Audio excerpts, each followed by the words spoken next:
On. Excellent, thank you. Perfect. So, good afternoon, everyone. It's 3 o'clock, we'll start on time. So I hope you had a lovely bank holiday weekend, enjoyed the marvellous weather, and welcome to today's session, Connection in a Disconnected World. This is the latest in the Resilience and the New Normal workshop series run by my good friends at Optamor. And many thanks to Ellie, who you heard her and me chatting earlier, to Tara and Mike at the team at Optamor for giving me the opportunity of speaking to you today.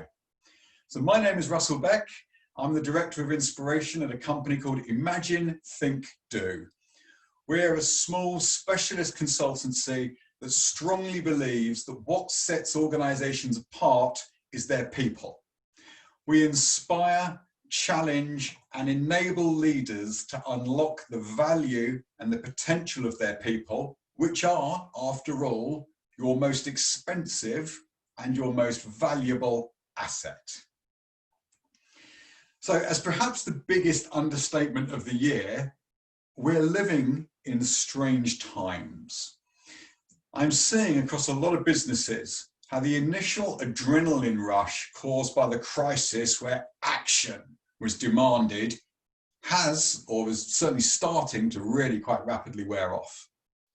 And we seem to be experiencing the post-adrenaline crash realization that the only new norm there is uncertainty.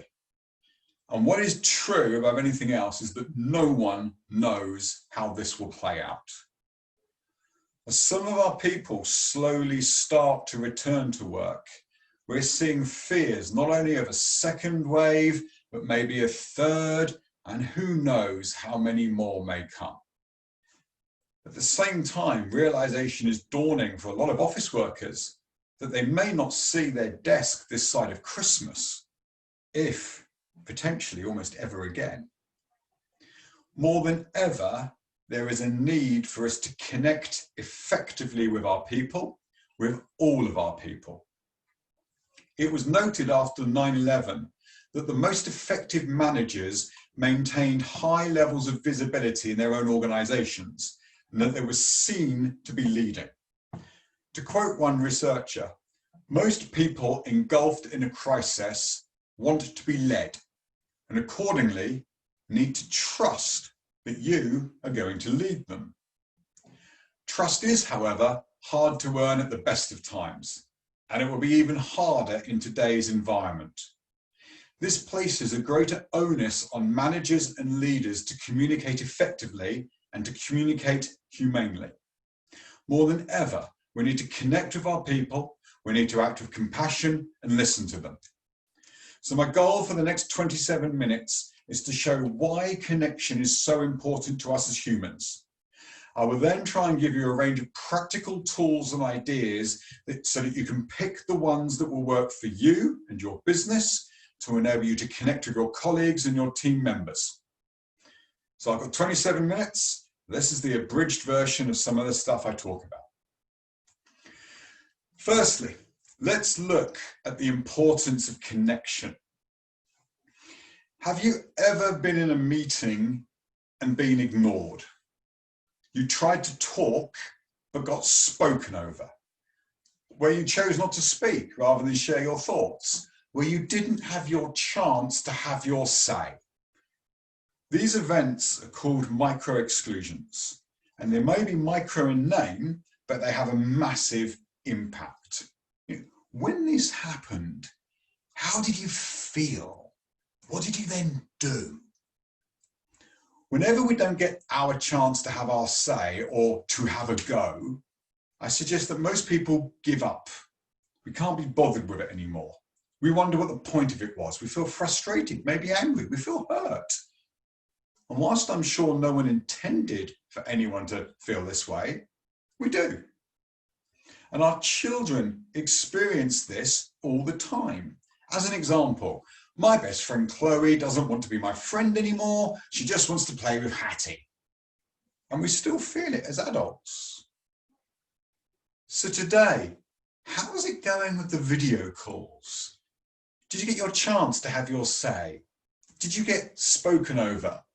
Is it the same old people always talking, almost seeming to love the sound of their own voices and so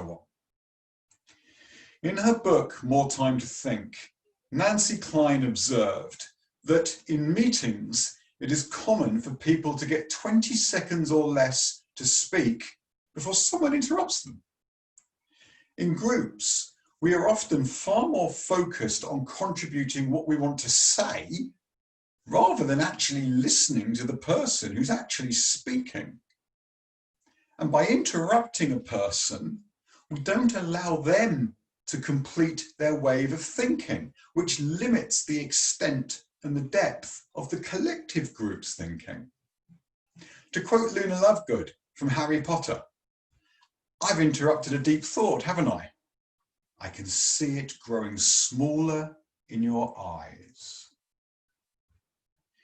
Now, the impact of this on our people mentally and on our productivity is real and significant. Just one incident of micro-exclusion, which can occur within 2 minutes, causes a 25% drop-off in our productivity. Even worse, if I experience an exclusion, I often then become a terrorist. I am then far less willing to work for the team, even if my reduced productivity hurts my own financial interests. If there's a team bonus, I'll still become a terrorist, even though it impacts me negatively. We've all probably suffered from this. We've all been made to feel to different degrees excluded.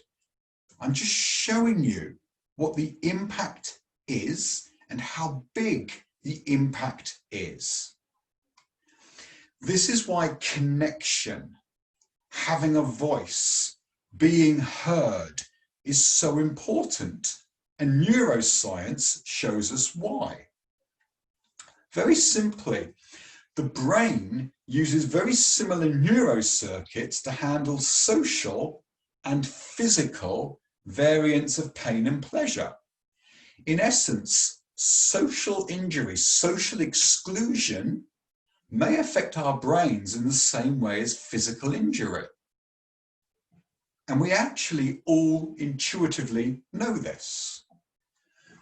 When a relationship breaks up or we experience some social unfairness, we describe how we feel through phrases like, "You hurt my feelings," "My heart is broken." But why would we use these words? Because neither's true. Hearts cannot be broken, at least not in that context. Feelings cannot be hurt. Our basic survival needs are food, water, shelter, and we feel pain when these needs are not met. Hungry, cold, thirst. But at birth, and for many years afterwards, we're immature. We're totally reliant on people to provide these basic needs for us. We need caregivers. And without a caregiver, simply we would die. Evolution has therefore wired us to feel pain when we lack or anticipate a lack of social connection. Physical and social pain are the same, but consider, we would never expect someone with a broken leg to run from one meeting to the next. But when someone is in social pain, we treat it as not a work issue. It should be dealt with outside the office. Worse, we say that people should get over their hurt feelings. You would never say to someone, "Just get over your broken leg." And the opposite is true.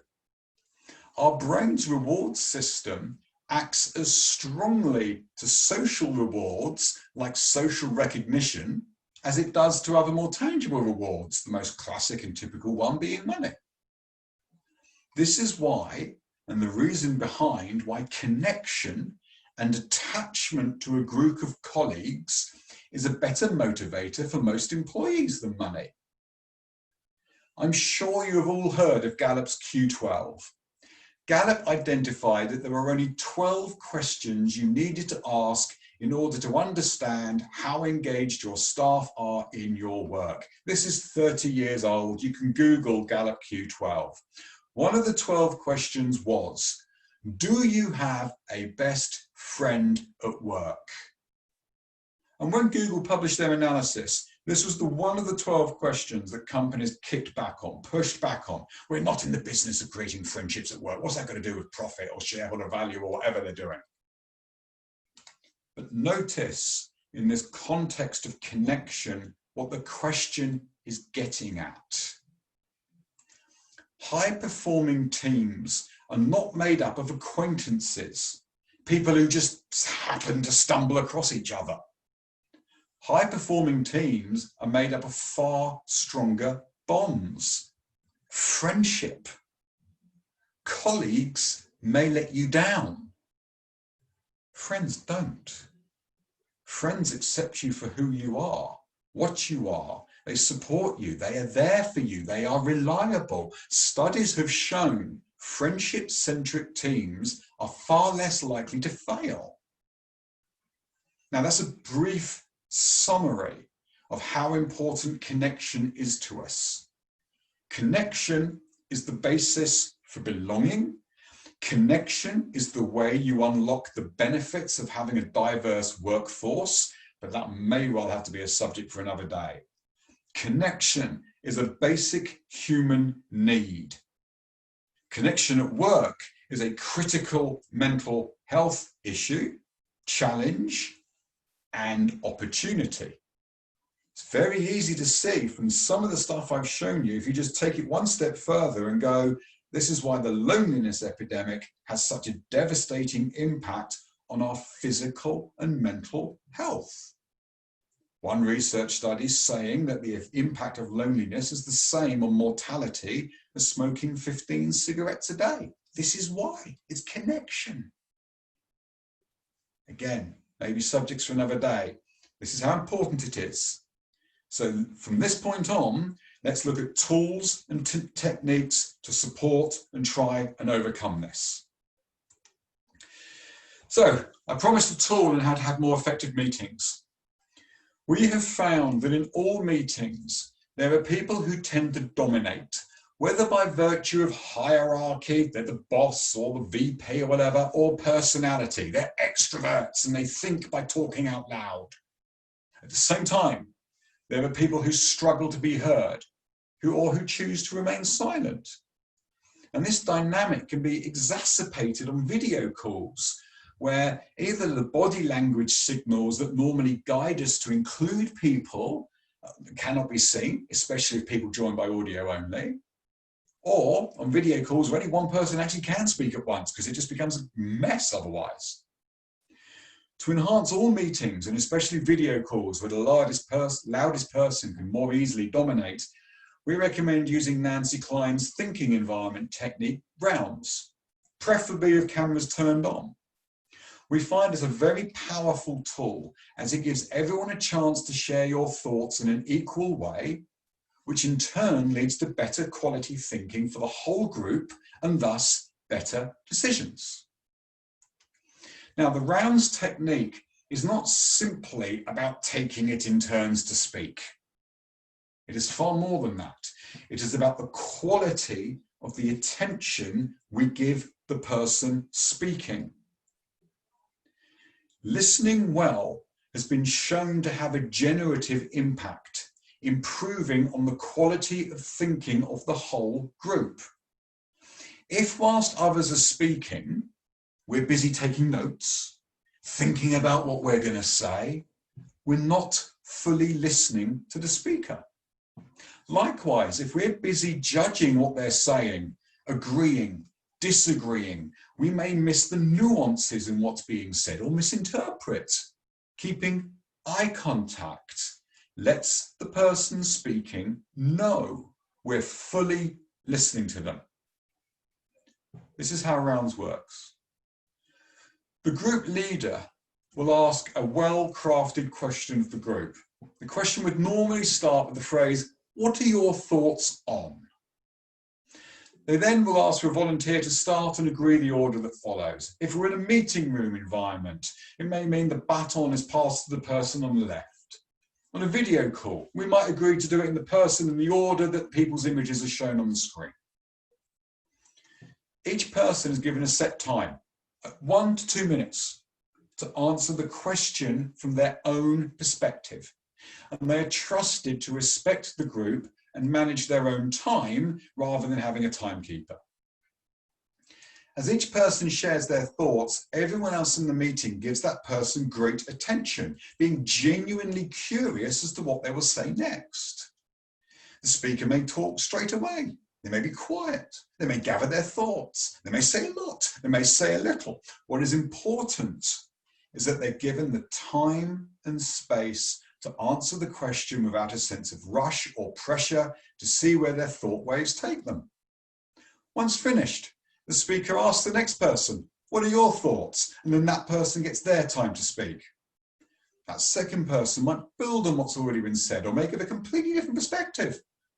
And this continues until everyone has contributed their own thoughts and the round completes. And in today's environment, preferably with the video turned on. In a meeting, you can go around the group more than once. The first round might start thinking. You might have a second round posing a different question. For example, given everything you've heard so far, what's your freshest thinking? Or given everything we've heard so far, what assumptions might we be making? You could then do a third round, which you can drive towards action, with a question such as, based on what we have heard so far, what action should we take? Now, normally in a session, I would break this up into breakout rooms to give this a go, and time precludes us from doing this today. But we've used this technique to help businesses run better, more effective meetings from the boardroom down. And as we start trying to bridge the gap between virtual workers still at home and the real world where people are starting to come back to the office, everyone having a voice will be critical. Those stuck at home will feel increasingly alienated as those in work get to socialize, even if at a distance. Everyone needs to feel connected and have their say. And this is one very simple way to achieve it. Let's look at how to sustain motivation. There's a famous experiment I've christened the Shredder experiment. Broadly, there are 3 groups of people. Each group is contracted to take a word search, as shown on the screen, example on the screen, and find duplicate letters, and I've circled 3 or 4 on the screen. I will pay you for each one you solve, starting with £10 for the first one, and payment decreasing by 50p for each subsequent piece of work completed. And you can keep going for as long as you want. So the first one, £10, second one, £9.50, third one, £9, keep going until you want to just stop. So the 3 groups, group 1 comes in, sits down and starts work on their first word search. On completing it, they bring it up to me at the front of the room and hand it over. And I treat it in this way. They hand it over and I go, excellent, great work, that's great work. Thank you for that, thank you. Sorry, what was your name? And I write your name on the work, Ellie. Stick it in the pile, here's your money, would you like to do another one? Off they go, they complete the second one, they come up, they give it to me, and I go, excellent, great work again, thank you for that. So what was your name? Ellie, thank you, Ellie, on the pile, money, keep going. So they keep, every time they come up, cursor review, ask their name. Second group come in, different people, sit down, complete the first one, same scenario plays out, with one difference. When they bring me their piece of work, I give it the same cursory glance, great work, thank you, but I don't ask their name. I just stick it on the pile of paper. Here's your money, do the next one. Same cursory glance, thank you. Third group come in. They complete their first piece of work and bring it up to me, and then without even looking at it, I stick it straight into a shredder. Straight in. Here's your money, would you like to do another one? Every time they come up, thank you, shred, don't even look at it. Now, question, who does the most work and by how much? And it's not a trick question, it's an obvious answer. People who do the most work, the ones I've asked their name. People who do the least work, the people I shred their work, destroy it in front of them. Now, why? Why? I was very, very careful in how I set this up. If you want to get all legal over this, I contracted you to deliver some work at a mutually agreeable pay rate. £10 for the first one, £9.50 for the second, £9 for the third. So what if I choose to destroy your work? And the people, if I ask them their name, go twice as far as the shredders go. Twice as much work.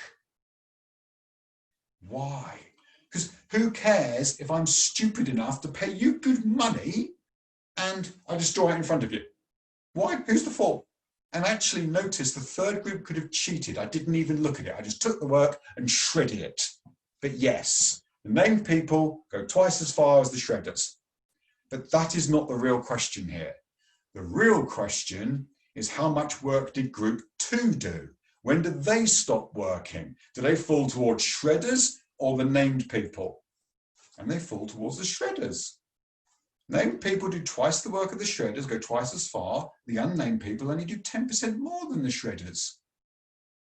They could have cheated. The named people have no idea if I take this work, all the stuff that I've written their names on, and chuck it in a bin after everyone's gone home at night. Motivation's very, very easy to give. You did this. You did. And incredibly easy to destroy. Now, I'm sure you don't consciously ever destroy work. But remember back to the comment on how did you feel in the rounds? How did you feel when you were talked over on a video call? When I set up the rounds exercise, when I just went through it just now, I very carefully, everyone else in the meeting gives the person speaking great attention, being genuinely curious as to what the person will say next. Don't interrupt. They don't take notes. They don't judge. They don't ask questions. If you're talking in a meeting and someone's looking bored, looking out the window, typing on their computer, how does it feel? They destroyed your work in front of you. Equally, ever been asked by your boss for a piece of work, maybe a report, which you know is never read? How do you feel? We value what we spend our time doing, and we hate it if we see it destroyed. So praise people, call them out for doing good work. Say they're doing fantastic stuff. Experiments from across social science show that when we are not expecting a reward, even a small one has a disproportionate effect on our state of mind. A text, instant message, words of praise, small gifts, whatever, delivered at unexpected times gives a resulting boost in motivation and connection to the company. They prove you've noticed what the person's doing and that you appreciate it. If possible, when you're recognizing the person for good work, recognize that person's unique characteristics. Tell them explicitly what you value in them as individuals. You did a great work designing that website last week.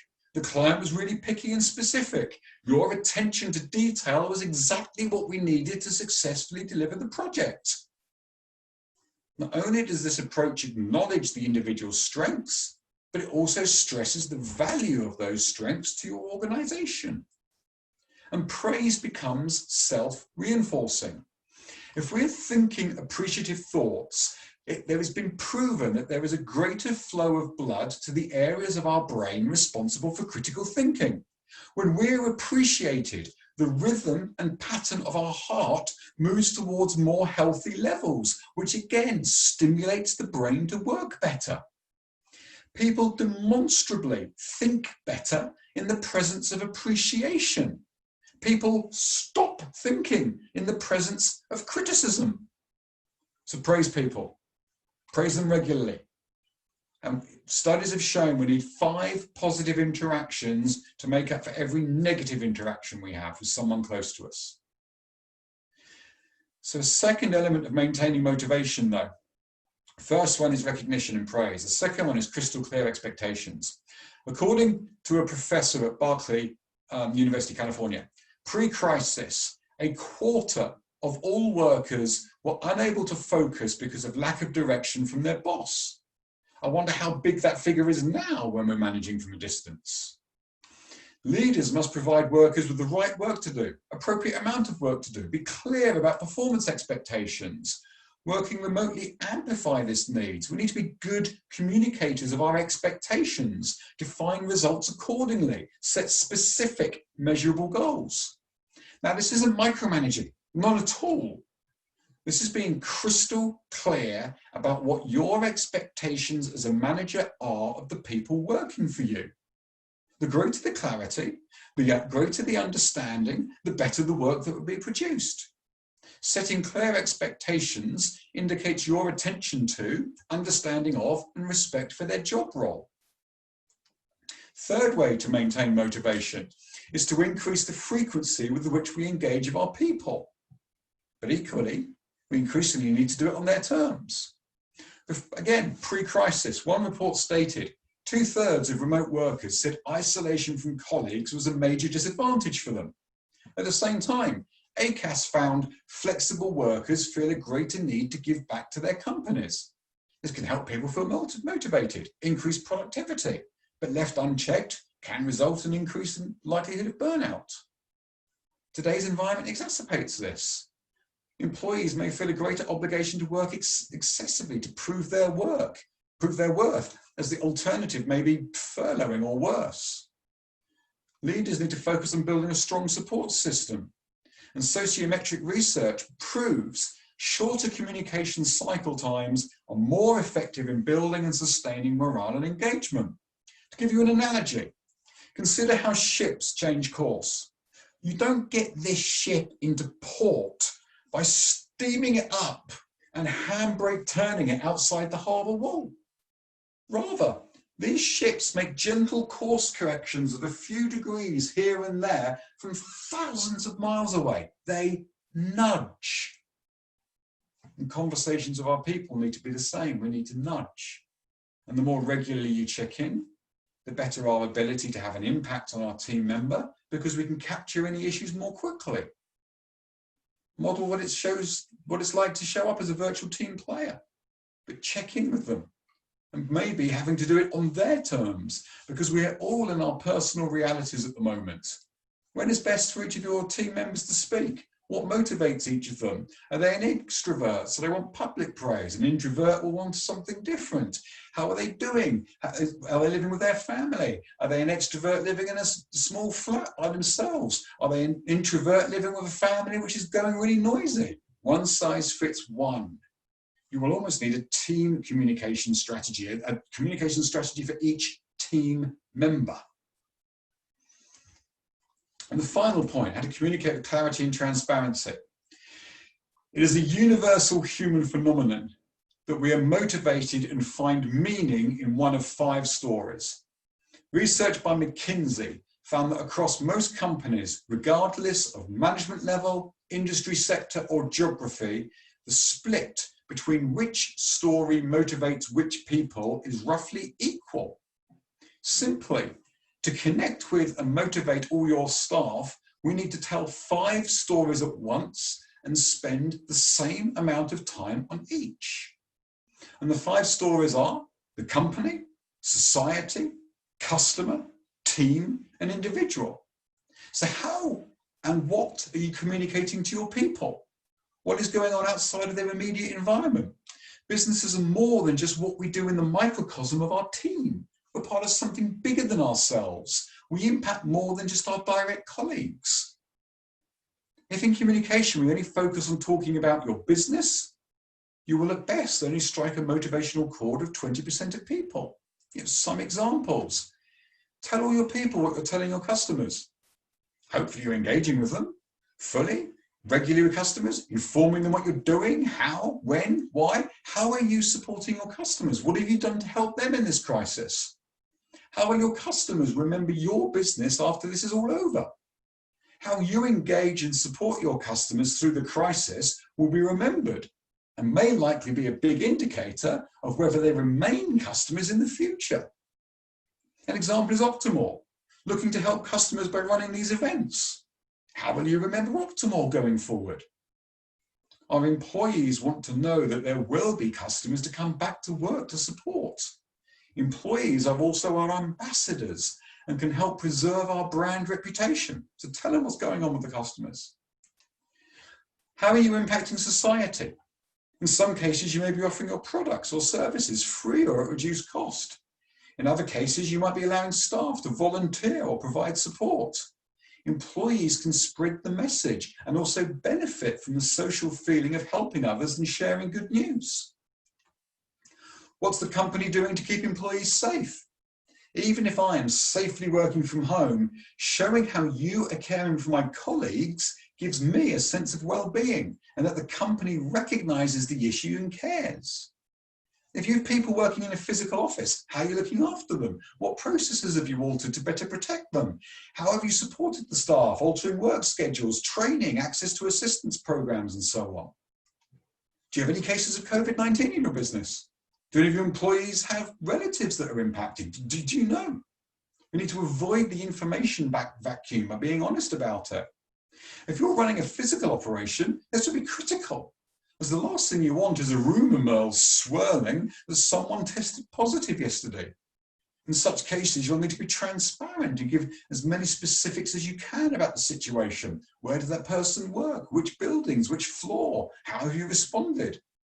For home workers, hearing stories of a colleague having the virus would be worrying and stressful. Whilst protecting the privacy of individuals, what's your policy in communicating it? And what success stories have there been? We're experimenting every single day. We're all doing different things, different ways of working, new norms, different norms, and so on. Share the stories. What has the company tried? What worked? What didn't? Where do you need support? Engage your people in the broader organization. Show them what you're doing. Show them what you're trying to do, why, and where appropriate, see if people can help. This will build connections across your business. It will foster innovation. It creates meaning and purpose. I've had stories of one group CFO who was part of a laptop ferrying service. Optamor have taken office chairs to home workers because whilst everyone had a laptop, it was sitting comfortably that was the problem. CEOs who have 5 for 5. Every week, they phone 5 people in the business to connect with them. Find the stories, share them, use them to energize the business and bring people together. So summing up, I've looked at the importance of connection. Connection is a basic human need and we feel pain when we are excluded. Everyone should have a voice. Everyone should have the time to share their thoughts. Thinking rounds are a great way to achieve this.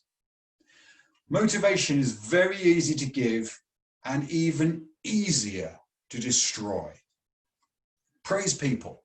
Small words of acknowledgement show you've actually noticed they've done something. Give clarity of expectations. Be clear about what you as a leader want from your staff and then create the space for them to deliver it. This is not micromanaging. Know what each of your team wants from you and when, because at the moment more than ever, one size truly fits one. To motivate all your people, communicate with transparency and clarity, telling 5 stories at once. Doing this will take time, but today, more than ever, people management is the job. It is not an adjunct to it. And how you manage your people, deal with them, support them, engage them, motivate them, will set the tone for your organization for years to come. Should you wish to get in touch, I've overrun by 4 minutes. Please drop me a line, my contact details on the phone, email and phone number. If you want any more details about what we do, how we help businesses, please get in touch. Very happy to take questions and I've got the chat box up and open. Should anyone want to type any questions in or unmute yourself and shout out loud. Appreciate people may well need to leave, but I hope that was useful. And thanks again to Optamor for hosting this session and have a fantastic week.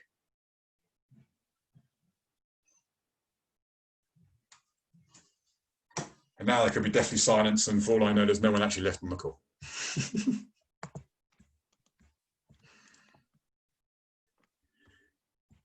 So let me stop sharing. Boom. Oh, thank you, Hilda. Thank you, Leanne. Thank you, Melissa. Thank you, Leanne.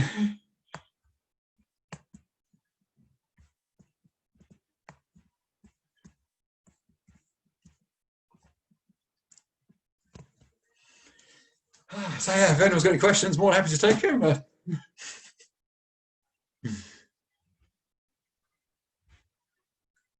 I just want to say, Russell, that was really quite encouraging, actually, because I think at Hospice Care we're doing quite well. We have made a real effort to connect with people, to keep people engaged, because we've got a large number of our, not our clinical teams, obviously, but our trading teams, all of our shop staff are all furloughed.